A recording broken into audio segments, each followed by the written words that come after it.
자, 그러면 오늘 4시간 동안 이제 상장에 관한 특례 규정 이 부분에서 이제 한번 본격적으로 한번 살펴보도록 하겠습니다. 자, 이제 내용에 들어가기 앞서서 잠깐 이제 제 소개 먼저 드리고 그리고 내용을 들어가도록 하겠습니다. 제 이제 강의 자료 뒷부분에도 있지만 저는 지금은 이제 법무법인 시연의 대표 변호사를 맡고 있고요.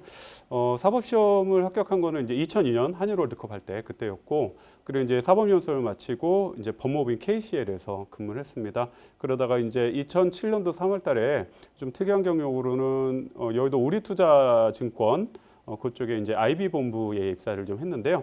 그러니까 2년간 이제 로펌 생활을 하다가 이제 자본시장법이 시행이 되면 우리나라에 이제 골드만삭스 같은 대형 투자은행을 만들 거다라고 해가지고 그때만 해도 지금보다 훨씬 젊을 때라서 마음이 막 뜨거워져가지고 그래서 IB에 좀 들어갔습니다. 그때 이제 경력직 변호사님들의 치열한 경쟁을 뚫고 들어갔고요. 굉장히 좀 재미난 곳이었습니다. 그래서 제가 이제 여의도의 IB로서 한 6년 반 정도 사내 변호사이자 인베스트먼트 뱅커로서 활동을 좀 했었고, 그리고 이제 법무법인 지평지성에서 PF, M&A, 기업자문 쪽을 주로 하다가 2016년도에 법무법인 시연을 설립을 했습니다. 그래서 이제 지금도 M&A 쪽 그리고 일반 기업자문, PF, 사모펀드 이쪽을 많이 자문을 하고 있습니다.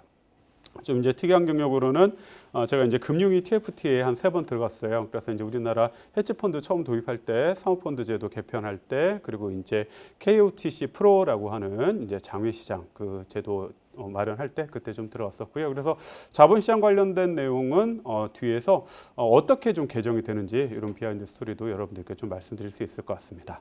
자, 제 소개는 이제 여기까지 간략하게 드리고요. 해당 업무, 또 이슈와 관련돼서 또 제 맡은 업무 그 부분을 좀 소개 드릴 때 그때 또 제가 했었던 제 얘기를 조금씩 드리도록 하겠습니다. 자, 그러면 이제 오늘 준비한 내용 볼게요. 목차는 간단하네요. 개관 및 특례 규정의 적용 범위. 깔끔합니다.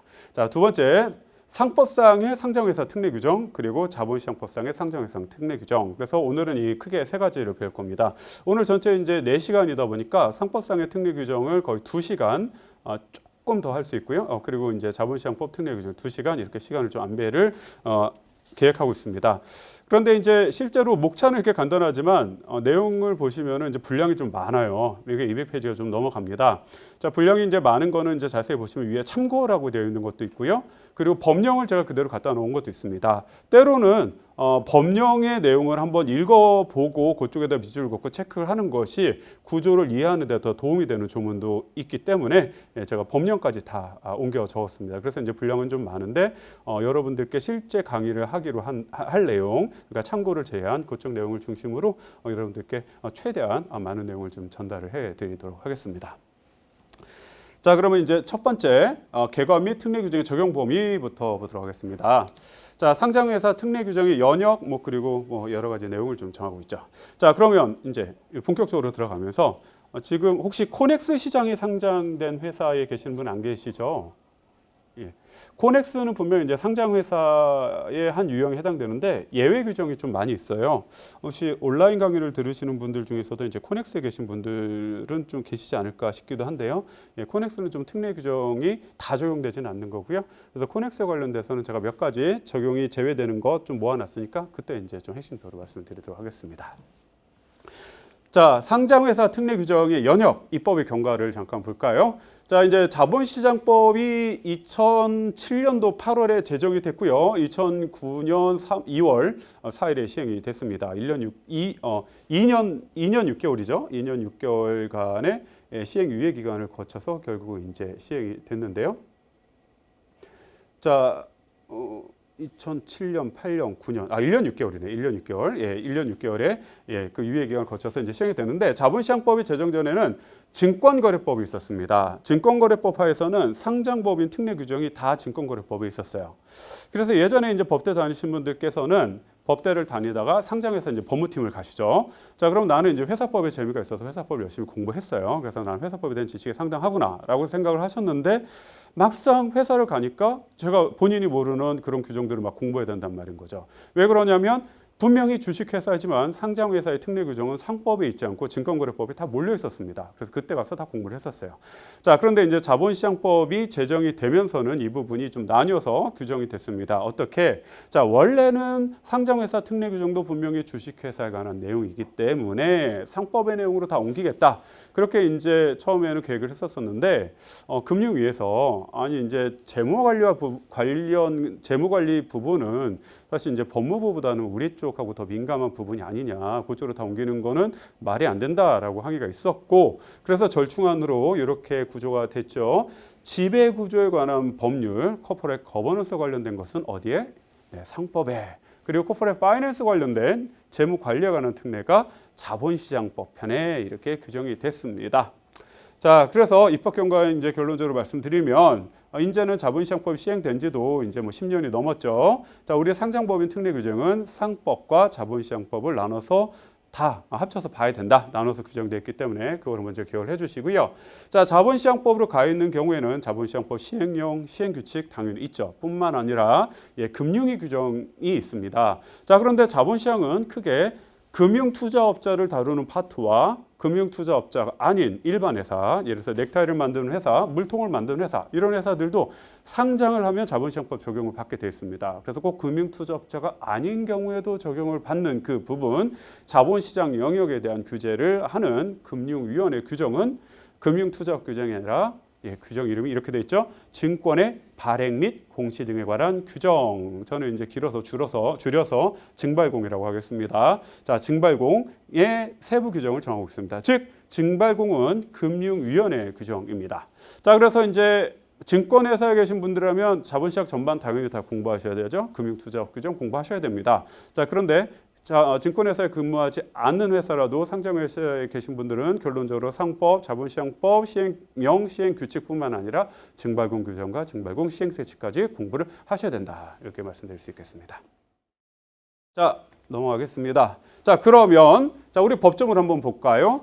자, 이게 그냥 뭐 간단하게 넘어가면 그냥 간단히 넘어가는 건데 이게 이슈가 굉장히 많이 있었습니다. 그래서 작년에 또 12월 29일 날 상법이 개정됐는데 상장법인 특례 규정에 그것도 요거 관련된 부분이 또 개정이 된 부분이 있죠. 한번 보도록 하겠습니다. 자, 요 색깔 있는 부분, 요 가로 안에 있는 거는 이제 제가 편의상 넣은 거예요. 자, 상법 제 542조의 2, 이거는 이제 상법에 있는 상장회사 특례 규정입니다.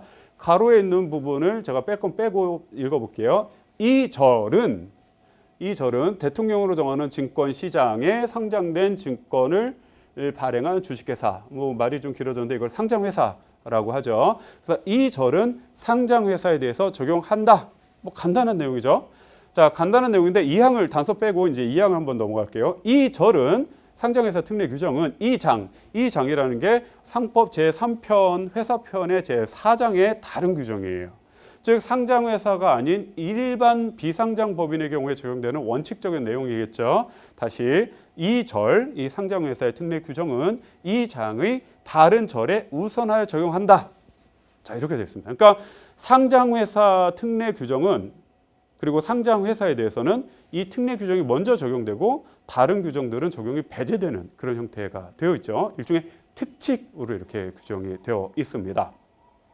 자, 그리고 이건 상법 시행령 제29조예요. 그래서 대통령으로 정하는 증권시장이라는 게 뭐냐? 그 대통령으로 증권시장은 다시 자본시장법을 의미하게 됩니다. 자본시장법에서 정하는 증권시장. 자, 그래서 여기까지 잠깐 드리고 한번 보면 우리가 상법이 이제 상법을 공부하시는 분 따로 계시고 자본시장법 공부하시는 분 따로 계실 텐데 오늘 우리 이 시간을 사실 제가 지난번에 했었던 자본시장법 강의 6시간 강의의 상장법인 특례 규정에 해당되는 강의이기도 합니다. 동시에 상법이 이제 점점 자본시장법에 많은 내용을 좀 흡수를 하고 있어요. 그래서 상법을 공부하시는 분들도 자본시장법에서 일정 부분까지는 좀 이해를 하셔야 상법을 정확하게 이해하는 그런 트렌드가 되어가고 있습니다. 자, 그래서 시행령에서 그냥 바로 적지 않고 그냥 자본시장법을 준용하도록 이렇게 좀 정하고 있죠. 자, 그래서 증권시장이다. 그렇게 이해하면 되시고요. 그리고 이제 단서를 제가 안 읽었네요. 자, 제1항 단서. 다만 상장법인 특례 규정은 모든 상장회사에 적용되는 건 아니고요. 집합투자 투자를 수행하기 위한 기구로서 대통령으로 정하는 주식회사는 제외한다라고 정하고 있어요. 자, 집합 투자라는 것은 이제 자본시장법에서 정의하는 개념이죠. 그래서 2인 이상의 투자 권유를 하여 모은 금전, 요게 예전 규정이긴 한데, 예, 2인 이상으로부터 모은 금전 등을 금전이나 재산적 가치가 있는 재산을 취득, 처분, 그 밖의 방법 운용하고 결과를 투자자에게 배분을 계속시키는 것을 말한다. 예, 요거는 이제 자본시장법의 개념을 이제 제가 갖다 적은 거고요. 자, 펀드죠, 펀드. 자, 펀드를 수행하기 위한 기구로서 만드는 대통령으로 정한 주식회사. 자, 이거를 여기서 보면은 그냥 결론부터 얘기를 하겠습니다. 자, 집합 투자를 수행하기 위한 기구인 주식회사. 이거는 이제 투자회사다라고 얘기합니다. 투자회사. 자, 이제 제가 이거 집합 투자를 펀드라고 말씀드렸는데 실제 저는 집합 투자 기구를 펀드라고 설명을 합니다. 집합 투자 기구. 집합 투자를 하기 위해서 돈을 모으는 것을 집합 투자 기구다라고 이렇게 저는 표현을 해요.